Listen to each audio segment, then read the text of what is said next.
Ayan, si Tiger. Higa-higa na naman. Sabay linis ng kanyang kuko. Swerte itong pusang ito.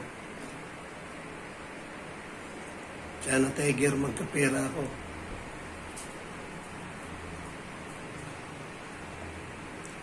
So, sumali na naman ng chismosang Kikay. Yan o. Yan ang tatlo. Si Bunso, si Dika, si Kikay nangangamot. Chismosa.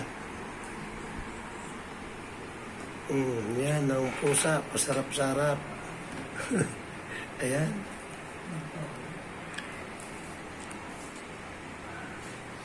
Okay, shout out sa lahat mga kaibigan. Maliligo na ako.